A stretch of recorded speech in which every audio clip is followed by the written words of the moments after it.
ശങ്കരം ശങ്കരാചാര്യ കേശവം ബാദരായണം സൂത്രഭാഷ്യകൃതൗ വന്ദേ ഭഗവന്തൗ പുനഃ പുനഃ സദാശിവസമാരംഭം ശങ്കരാചാര്യമധ്യമം അസ്മദാചാര്യപര്യന്തം വന്ദേ ഗുരുപരമ്പരം.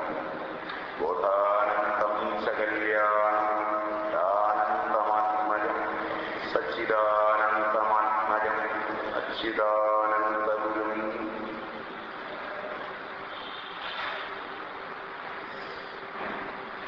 നാരായണ ഗുരു സമാധി ദിനത്തോടനുബന്ധിച്ച് അദ്ദേഹത്തിൻ്റെ ഒരു കൃതി പഠിക്കുക എന്നുള്ളത് കുറെ കാലമായി പാലക്കാട് ചിന്മയാമിഷൻ ചെയ്തു പോരുന്നതാണ്. ഗുരുദേവൻ നിലനിർത്തിപ്പോന്ന അദ്വൈത ദർശനം ഭാരതം, സാഖ്യം, യോഗം, ഉത്തരമീമാംസ, പൂർവമീമാംസ, വൈശേഷികം തുടങ്ങിയ ഒട്ടേറെ ദർശനങ്ങളുടെ നാടാണ്. അവയെ അവലംബിച്ച് വൈദിക സംസ്കൃതിയിൽ നിന്ന് അനേകം പ്രസ്ഥാനങ്ങൾ പിന്നീട് രൂപാന്തരപ്പെട്ടു. ചിന്തയിൽ നിന്ന് ഉളവാകുന്നത്, ഉരുത്തിരിഞ്ഞുളവാകുന്നത്, അനുഷ്ഠാനങ്ങളായി വികസിക്കുന്നതുമായ ഒട്ടേറെ പ്രസ്ഥാനങ്ങളുടെ വിളഭൂമിയാണ് ഈ രാജ്യം. അന്നൊന്നും മനുഷ്യൻ ആനന്ദത്തിന് അവന്റെ ഇന്ദ്രിയങ്ങളെയും വിഷയങ്ങളെയും ഇത്രയേറെ സ്വാധീനിച്ചിരുന്നില്ല. ഒരുവനെ സംബന്ധിച്ചിടത്തോളം അവന്റെ സുഖം, ദുഃഖം ഇവയുടെ തലങ്ങൾ തുടങ്ങുന്നത് അന്നമയത്തിലല്ലെന്ന് അതിപ്രാചീനരായ ആളുകൾ തിരിച്ചറിഞ്ഞിരുന്നു. അന്നമയത്തിന് പ്രാധാന്യം നൽകുകയും മനുഷ്യസുഖത്തിന്റെ ഇതിവൃത്തം അന്നമയത്തോട് ബന്ധപ്പെടുത്തുകയും ചെയ്തത് പുരോഗമനത്തിന്റെ ഈ നാടുകളിലാണ്. പൗരാണികമായ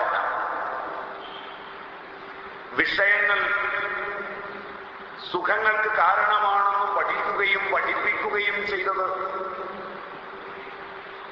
അടുത്ത കാലത്ത് മാത്രം. അതിന്റെ സ്വഭാവവും അതിന്റെ പഠനവും രൂപാന്തരപ്പെട്ട് കഴിഞ്ഞ് മറ്റൊന്നിനെ ഉൾക്കൊള്ളുവാൻ നമുക്ക് വിഷമമുണ്ടാവും. വിഷയങ്ങളോ ഇന്ദ്രിയങ്ങളോ അവയെ ഉൾക്കൊള്ളുന്ന സ്ഥൂല ശരീരമെന്ന അന്നമയ കോശമോ ഏതാണ്ട് പ്രാണമയം പോലുമോ ഈ ആനന്ദ ഭൂമികയുടെ രംഗവേദിയല്ലെന്ന് വളരെ പ്രാചീനർ മനസ്സിലാക്കിയിരുന്നു. ഒരുവന്റെ ആനന്ദം, അവൻ അനുഭവിക്കുന്ന ഭൗതിക സുഖം പോലും മനോമയം മുതലാണെന്ന് അവർ തിരിച്ചറിയുകയും ചെയ്തിരുന്നു. നമുക്ക് 5 കോശങ്ങളാണ് ഉള്ളത് പ്രാചീന ഭാഷയിൽ. ഞാനൊരു കാര്യം മറന്നുപോയി, നിങ്ങളിൽ പുതുമുഖങ്ങൾ ഉണ്ടാവും. അപ്പൊ ഞാൻ പറയുന്നത് എന്താണെന്ന് അവർക്ക് തന്നെ ശങ്കയുണ്ടാവും. മനുഷ്യന് 5 കോശങ്ങളാണുള്ളത്, 5 ഉറകൾ: അന്നമയം, പ്രാണമയം, മനോമയം, വിജ്ഞാനമയം, ആനന്ദമയം. നമ്മുടെ ആഹാരമൊക്കെ പചിക്കുന്നതും നമുക്ക് കാണാൻ കഴിയുന്നതുമായ ഈ ശരീരം, അതിലെ സ്ഥൂലങ്ങളായ കർമ്മേന്ദ്രിയങ്ങൾ, ജ്ഞാനേന്ദ്രിയങ്ങൾ, ഇവയടങ്ങുന്നതാണ് അന്നമയ കോശം എന്ന് പറയുന്നത്. അതിനെ ചലിപ്പിക്കുന്നത് പ്രാണൻ, അപാനൻ, വ്യാനൻ, ഉദാനൻ, സമാനൻ എന്ന 5 വായുക്കൾ.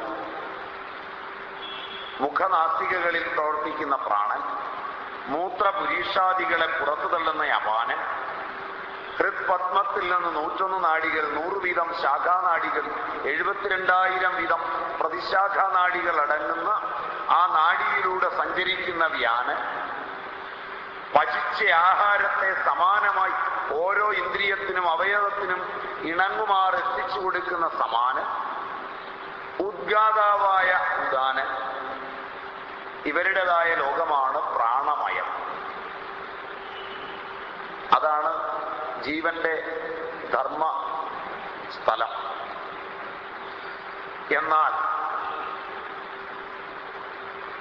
അവിടെയൊന്നും വികാരത്തിനോ വിചാരത്തിനോ സ്ഥാനമില്ല. വ്യക്തിയുടെ സ്ഥൂലമായി കാണാവുന്നതിനപ്പുറം വികാരത്തിന്റെയും വിചാരത്തിന്റെയുമായ ഒരു വ്യക്തിത്വമുണ്ട്. കാണുവാനോ പരിചയപ്പെടാനോ ആവാത്ത ആ വൈകാരിക വ്യക്തിത്വത്തിന്റെയും വൈചാരിക വ്യക്തിത്വത്തിന്റെയും തലങ്ങൾ ആവിർഭവിക്കുന്നത് മനസ്സ് മുതലാണ്. സങ്കല്പവും വികല്പവും ഉണ്ടാകുന്ന മനസ്സ്. ഇത് ഇന്നതാണ്, ഇത് ഇന്നതാകാം, ഇന്നതാണോ എന്ന് ശങ്കയുണ്ട്, ഇന്നതല്ല എന്നൊക്കെ വസ്തുക്കളെ കാണുകയും കേൾക്കുകയും ചെയ്യുന്ന, സങ്കല്പിക്കുക വികൽപ്പിക്കുക ചെയ്യുന്ന സ്വഭാവമുള്ള മനസ്സുണ്ട്. ഇത് ഇന്നതാണെന്ന് നിശ്ചയിച്ചുറയ്ക്കുന്ന ബുദ്ധിയുണ്ട്. ഇതെന്റെയാണ്, എനിക്ക് സുഖമാണെന്ന് ഓർമ്മിപ്പിക്കുന്ന അഹങ്കാരം. അതിൽ മനസ്സുമായി ബന്ധപ്പെടുന്ന കോശാന്തര വ്യാപാരത്തെ മനോമയ കോശം എന്ന് പ്രാചീനൻ പറയും. അനേക ജന്മസിദ്ധങ്ങളായ വികാരങ്ങളുടെയും വിചാരങ്ങളുടെയും വൃദ്ധശ്രവനാണ് മനസ്സ്. ജനിച്ചത് മുതലുള്ള കാര്യങ്ങൾ മാത്രമല്ല അതിലുള്ളത്. അച്ഛനും അമ്മയും അമ്മൂമ്മയും അപ്പൂപ്പനും കണ്ടതൊക്കെ അതിനകത്തുണ്ട്.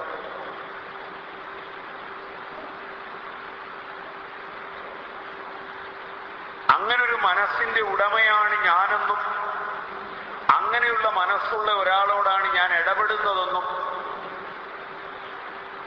അറിഞ്ഞിടപെട്ടിരുന്നു പഴമക്കാർ, വിദ്യാഭ്യാസം ഇല്ലാതിരുന്നിട്ടും.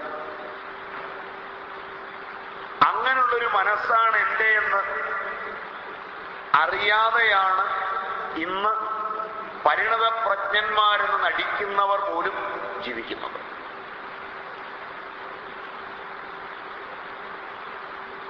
ക്ഷണഭങ്കുരമായ ശരീരത്തെ മാത്രം പഠിക്കുകയും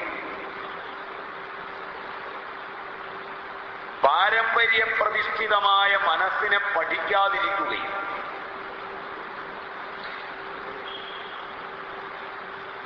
അതിന്റെ സങ്കല്പങ്ങളും വികല്പങ്ങളും ഉൾക്കൊള്ളാതിരിക്കുകയും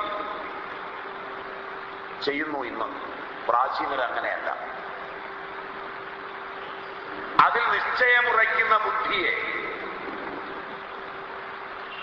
വിജ്ഞാനമയ കോശത്തെ, മനോമയം വിജ്ഞാനമയം,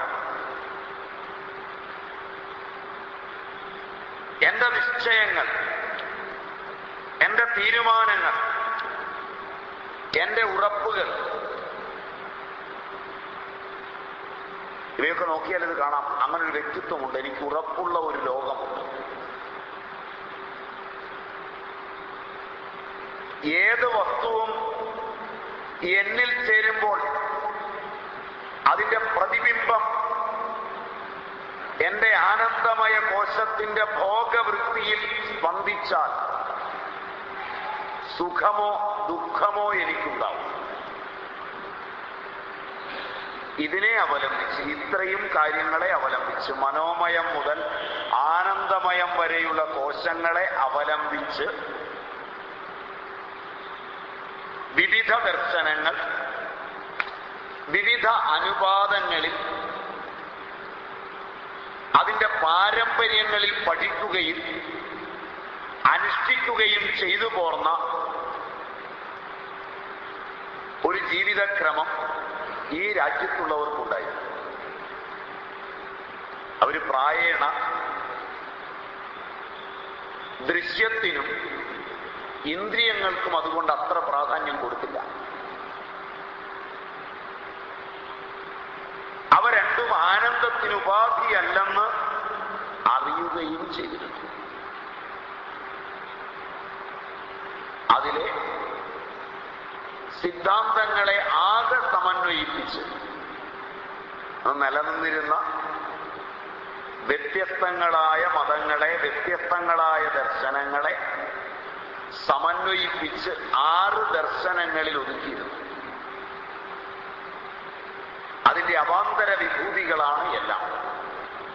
ആ 6 ദർശനങ്ങളെ സമന്വയിപ്പിക്കുവാൻ ആചാര്യന്മാർ ഒട്ടു വളരെ ശ്രമിച്ചിട്ടുണ്ട്. അതിൽ പ്രാതസ്മരണീയരായ ഒരുപാട് പേരുണ്ട്.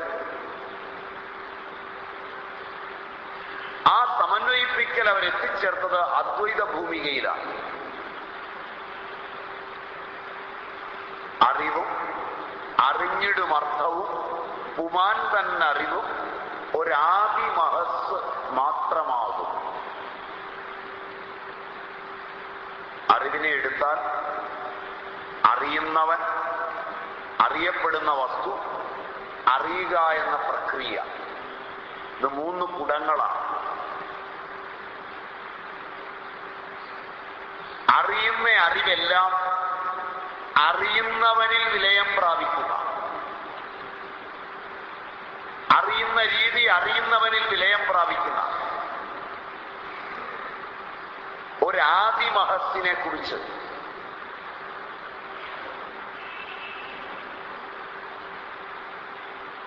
നാരായണ ഗുരുദേവൻ തന്നെ ആത്മോപദേശ സഹത്തിൽ പറയുന്നുണ്ട്. അത് അദ്വൈതത്തിന്റെ ആ ഭൂമികയും അതിന്റെ പാരമ്പര്യവുമാണ്. അത്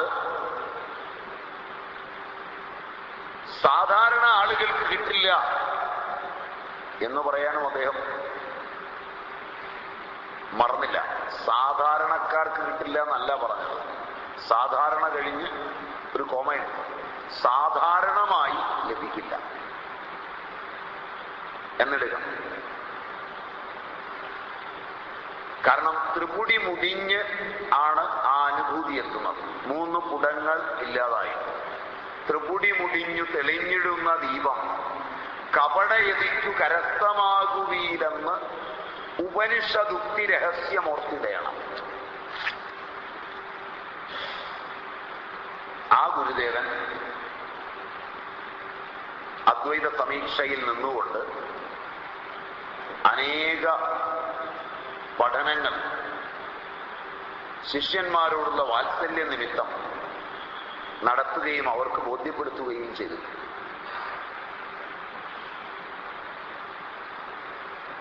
ഈ അദ്വൈത ഭൂമിക വളർന്നു വന്നത് ശൈവാഗമങ്ങളോട് ചേർന്നാണ്. ഗുരുദേവനും ആ ശൈവ പാരമ്പര്യത്തിലെ ഒരു കണ്ണിയായി നിന്നുകൊണ്ട്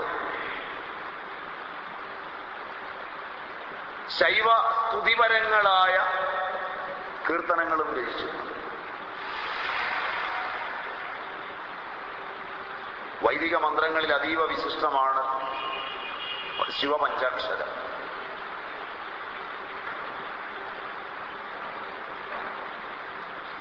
അതില്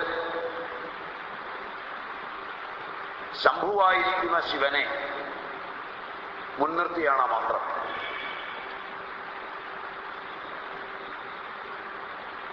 ഗുരുദേവന്റെ ഈ കൃതിയും ശൈവപരമാണ്. സദാശിവ ദർശനം. സദാശിവമായിരിക്കുന്ന ആ ബോധത്തെ ശിവം മംഗളം. കേവലമായ ഒരു ബോധം മാത്രമേ ശിവമായുള്ളൂ. ഏതെങ്കിലും ദൃശ്യവുമായി അതൊന്ന് ചേർന്നാൽ അമംഗളമായി. എന്തിലും അറിവ് എന്ന് മാത്രം ഒരാൾ കണ്ടാൽ വിലീനമായ ചിച്ചക്കൃതി ഊർജപ്രസരം പോലെ ത്രസിച്ച് വിഷയങ്ങളായി രൂപാന്തരപ്പെടുന്നതിന് മുമ്പുള്ള അവസ്ഥ ശിവമാണ്.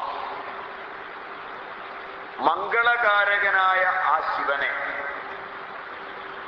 സദാ ശിവമായിരിക്കുന്നതിനെ ഗുരുദേവൻ കാണിച്ചു തരുന്നതാണ് ഈ കൃതി. ഭാരതീയ പാരമ്പര്യത്തില്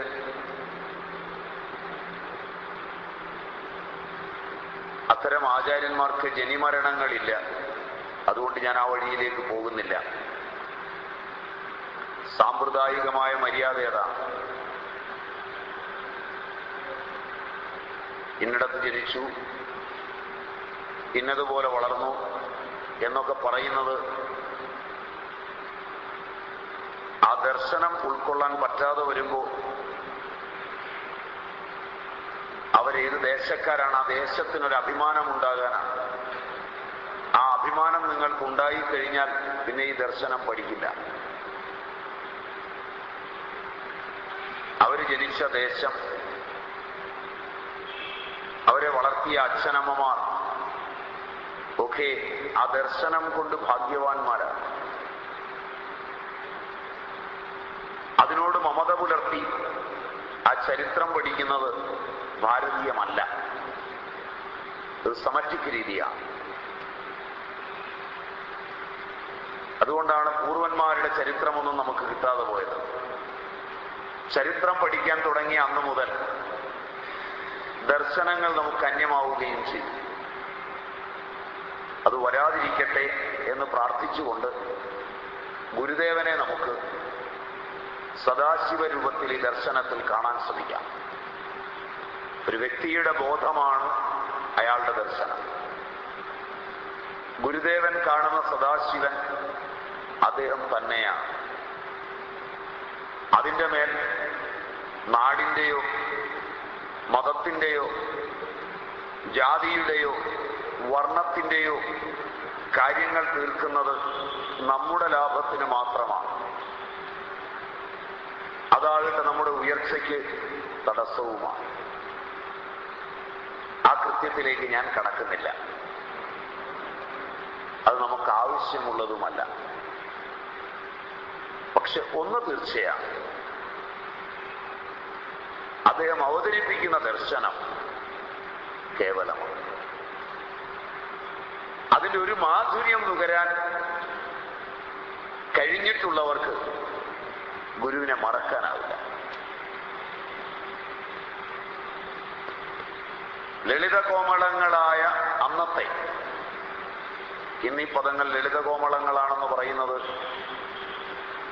നിങ്ങൾക്ക് സമ്മതമാവില്ല എന്ന് എനിക്കറിയാം. കാരണം ഇന്ന് നിങ്ങൾക്ക് മലയാളം അറിയില്ലാത്ത കാലമാണ്.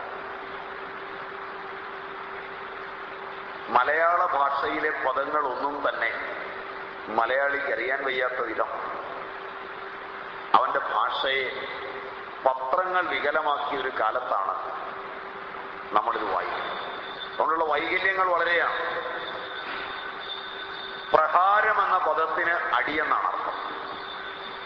പ്രഹരം എന്ന പദത്തിന് യാമം എന്നാണ് അർത്ഥം. നിങ്ങൾ ഇന്ന് പത്രത്തിൽ വായിക്കുക, പ്രഹരിച്ചു എന്ന് വായിക്കുമ്പോൾ, പ്രഹരം എന്ന് വായിക്കുമ്പോൾ നിങ്ങൾ മനസ്സിലാക്കുന്ന അടി എന്നാണ് അർത്ഥം. നൂറ്റാണ്ടുകളിലൂടെ മാതാവിൻ്റെയും പിതാവിൻ്റെയും സംസ്കാരത്തിലൂടെ രൂപാന്തരപ്പെട്ടു വരുന്നത് ആ ഭാഷ. പറഞ്ഞു ശീലിക്കുന്നതല്ല. എന്റെ അബോധത്തിൽ കിടക്കുന്ന ഭാഷ ഒരർത്ഥത്തിലും ബോധത്തിൽ ഞാൻ പഠിച്ചെടുക്കുന്ന ഭാഷ വേറൊരർത്ഥത്തിലുമാകുമ്പോൾ എൻ്റെ മസ്തിഷ്കം, എൻ്റെ ശാരീരിക സ്ഥിതികളൊക്കെ രോഗാതുരമാവുക സ്വാഭാവികമാണ്.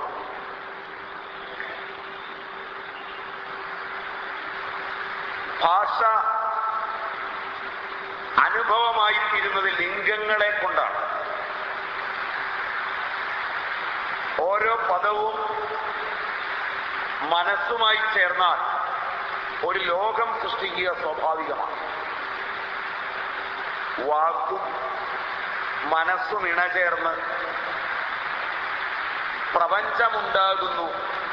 പുത്ര, അത് നിന്റെ രണ്ടാമത്തെ ആത്മാവാകുന്നു. ബൃഹദാരണ്യകം.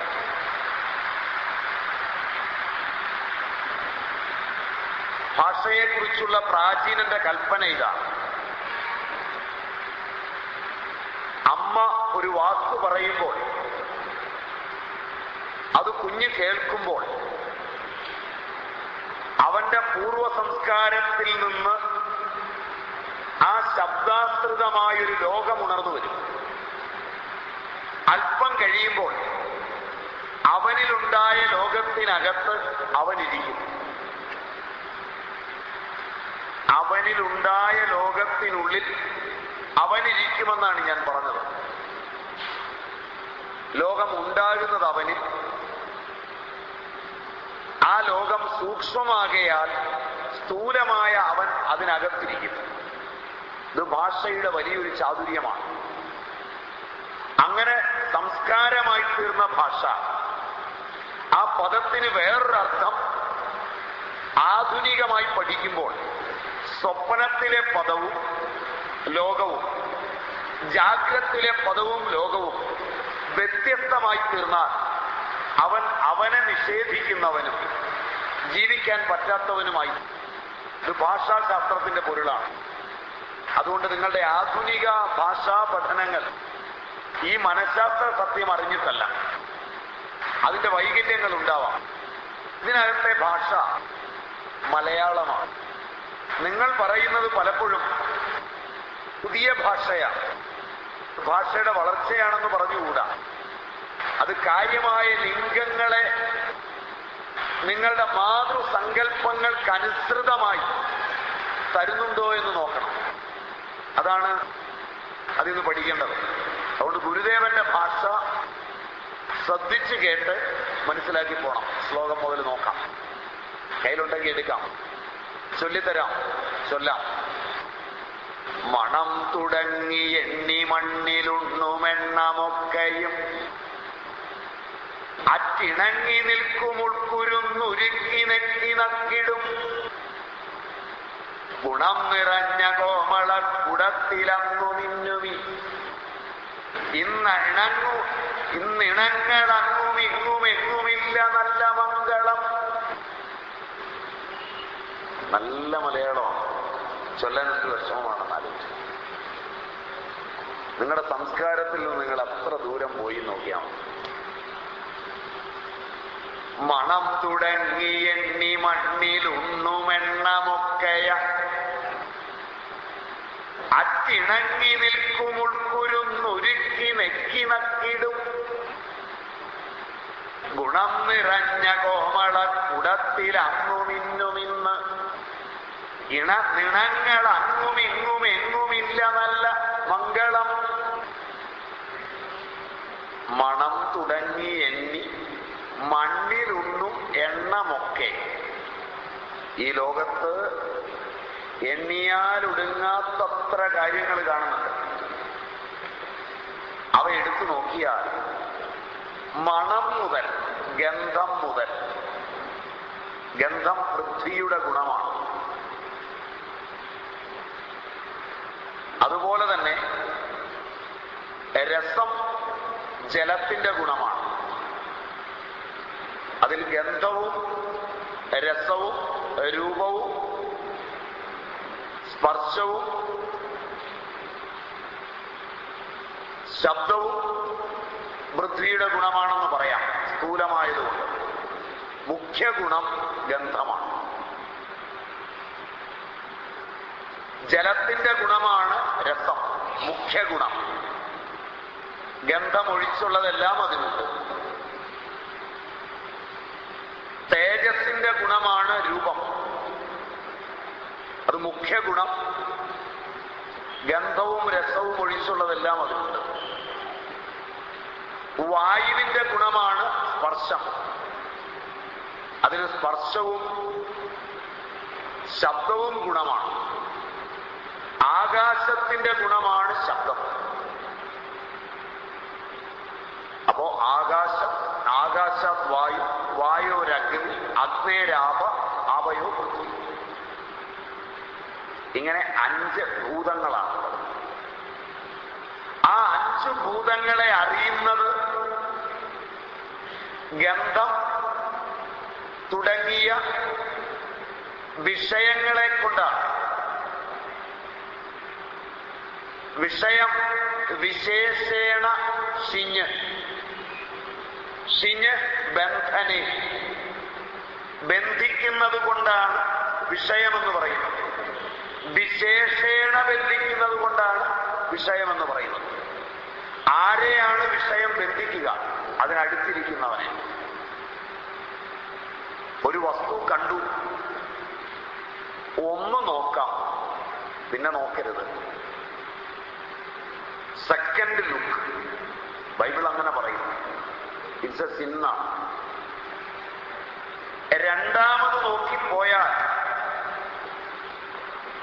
ആ കാഴ്ചയിൽ അവൻ ബന്ധിച്ചു. ഒരു ശബ്ദം കേവലമായി കേൾക്കാം, ശ്രദ്ധിച്ച് രണ്ടാമത് കേട്ടാൽ ആ ശബ്ദത്തിൽ അവൻ ബന്ധിക്കപ്പെട്ടു. ഒരു സ്പർശം ഒന്നുരുമ്മിപ്പോകാം, അതിലുറച്ച് സ്പർശിച്ചാൽ അവൻ ആ സ്പർശത്തോട് ബന്ധിച്ചു. ഇനി അവൻ അറിവുണ്ടാവില്ല. ബന്ധനങ്ങളിലൊന്നും അറിവില്ല. അറിവ് അവനെ ബന്ധിച്ച വികാരം മാത്രമാണ് അവൻ അറിവ്. ആ വികാരത്തിന് വെളിയിൽ അതിനെ കണ്ട് അറിയണമെങ്കിൽ അവൻ സാക്ഷിയായിരിക്കണം, ബന്ധിക്കാതിരിക്കണം. ഇതാണ് പ്രാചീനരുടെ പഠനം.